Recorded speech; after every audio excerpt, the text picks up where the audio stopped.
있는 이 한 장의 사진은 7월 16일 날 우리의 우방 중에 하나인 일본의 중의원에서 아베 정권이 이제 전쟁할 수 있는 나라로 법안이 강행 처리된 그러한 사진을 우리나라 언론에서 보도한 것을 제가 스크랩을 했습니다.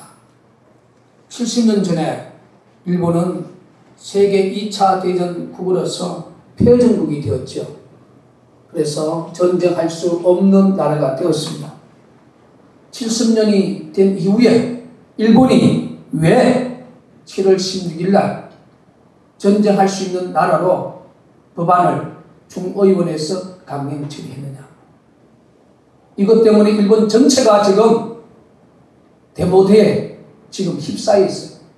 아베 정권이 잘 나갈 때는 80% 이상의 국민적 지지율이 지금 37%까지 떨어졌지만, 그러나 아베 총리는 그런 이야기를 합니다. 훗날의 국민들이 이해할 것이다.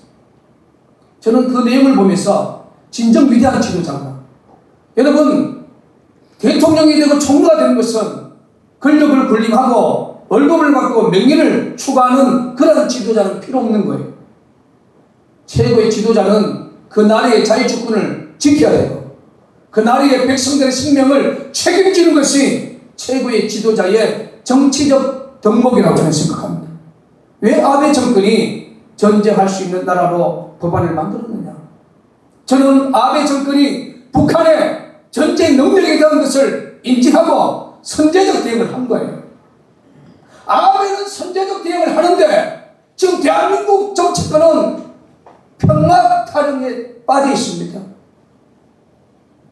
여러분, 구약의 예레미야 선지자는 국가 민족을 위해서 사역을 하다가 수없이 요즘 말하면 감옥에도 갇히고, 특별히 주의 종들과 그 당시 권력자들이 이 앞에서 고난을 받았던 대표적인 선지자가 눈물의 선지자 예레미야입니다.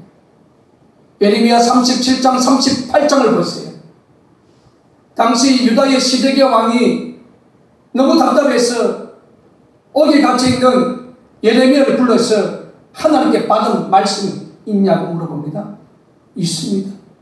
그 대응이 뭐였습니까? 바벨론이 유다에 쳐들어올 것이다. 우리는 바벨론의 포로가 될 것이다.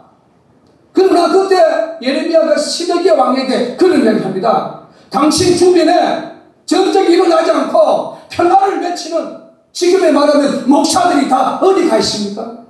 그 말씀이 예레미야 37장 38장에 있어요. 오늘 한국 교계의 거의 다수가 한반도 전쟁을 합니다. 북한 우리의 전쟁 대상이 될 수 없습니다. 평화 통일을 이룩하기 위해서 수많은 목사들, 소위 거대 목사들이 평화 통일을 위한 그러한 모임을 갖고 단체를 만들고, 제가 그 모습을 보면서 목사의 한 사람으로서 너무나 안타깝습니다. 이미 대한민국 영토 지하는 북한의 남측 땅굴에 의해서 이미 장악이 되었는데도 평화 타령만 하고 있습니다. 이러한 모습을 보면서 얼마나 안타까운지 몰라요. 저는 1997년에 서울 강동구 기리동 339-1번지 동서울 종합성가 2층에서 제가 서울제일교회를 제가 담임 목사로서 일을 하고 있을 때에 어느 날 새벽 예배 때 하나님께서 저에게 한 상을 하나 보여주었습니다. 그 한 상이 바로 한반도에 제2의 6.25 전쟁, 3.1 전쟁이 일어났어요. 그런데 그걸 보니까 미국하고 일본이 주력군이 돼서 북한에 선제적 공격을 가하는데 30분 안에 북한 지구를 박살을 해버렸습니다. 그리고 그게 3.1 전쟁에 한치로 물러설 수 없는 공방에서 결국 미국, 일본의 연합군이 중심, 후방에는 호주, 영국, 수많은 서방국들이 지원을 했습니다. 3.1 전쟁이 연합군으로 이겼습니다. 제가 97년에 이걸 보고 너무 무서웠어요. 왜냐하면 북한에서 날아오는 그 수많은 무기들이 공중에서 연합군들이 격추를 해가지고 서울 북부 지역, 경기 북부 지역, 강원 북부 지역, 경기 북부 지역은 완전히 불바다나서 수백만 사람들이 죽어가는 그 아우성치는 모습을 영화의 한 장면을 봤을 때 내가 얼마나 무섭고 두렵겠습니까? 그때 저는 안보 목사가 아니었습니다. 땅굴의 진실도 몰랐습니다. 칼빈주 신학에서 저는 정말로 오직 기도하고 말씀 보고 전도하는 일에 지하철에서 예수 믿으라고 외쳤던 이러한 정말로 열정 가진 목사였습니다. 저는 그 하청이 개구입니다. 그렇게 생각을 했어요.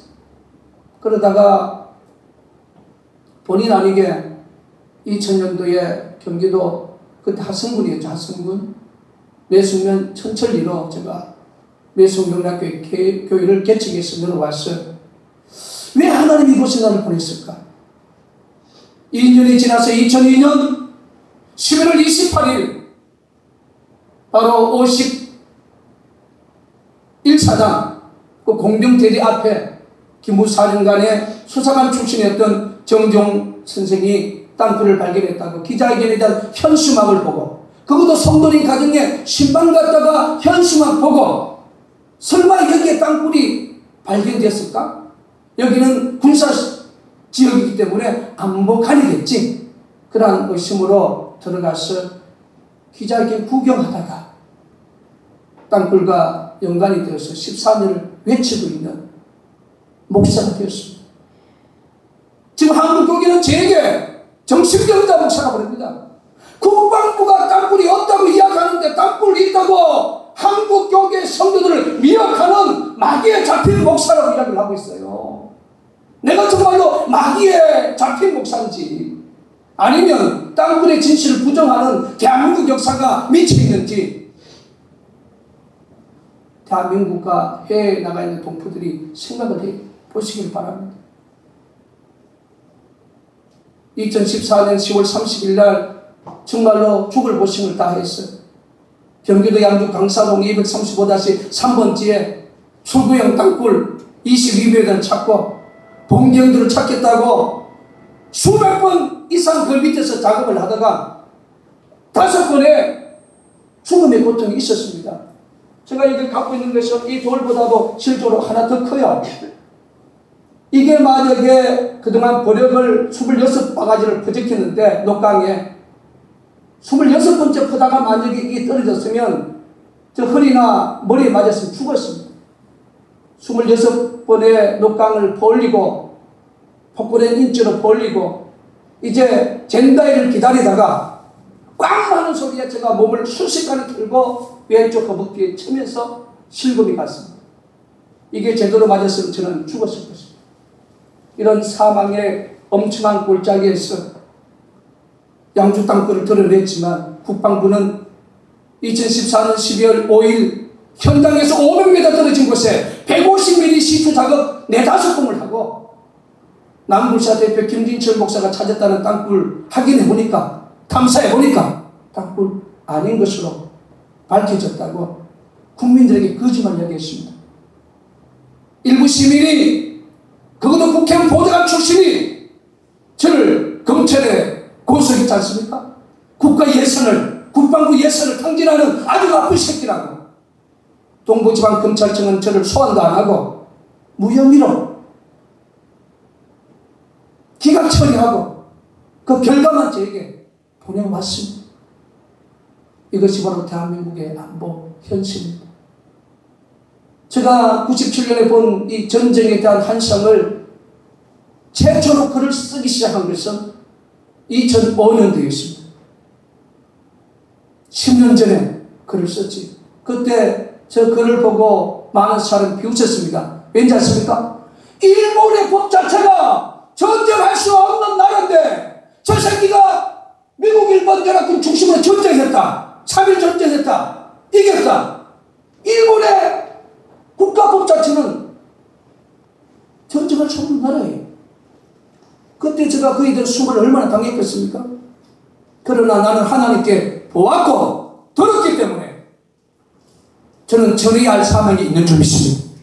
그래서 2015년 7월 16일 일본은 국가의 안보 위기가 찾아오면, 국민의 생명 위협이 찾아오면 선제 공격할 수 있는 나라로 북한이 강이 처리된 거예요.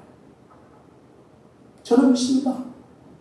대한민국 지하가 자만이 됐어요. 김정은의 땅굴로 제주도 울릉도 제한 지역에 들어가 있습니다. 대한민국 자유주권과 북한이 억압받고 있는 진정한 하나님의 백성들을 구원하기 위해서는 미국, 일본의 연합이 선제 공격되는 방법이 없어요. 여러분, 2014년 3월 24일 김정은이가 전쟁 유튜브, 3일 전쟁 유튜브를 만들어서 전 세계들에게 공개했지 않습니까? 그때 전 세계들은 저 새끼 또라이다. 여러분, 만약에 김정은이가 선제 공격 들어오면 대한민국은 무너질 수밖에 없습니다. 그러나 저는 믿습니다. 3일상 17장에 전쟁은 하나님께 속한 것이다. 저는 하나님이 자유 대한민국을 지켜주실 줄 믿습니다. 실시로 어떤 억압과 고통 속에 있는 북한 동포들을 저는 구해주실 것을 저는 굳게 믿습니다.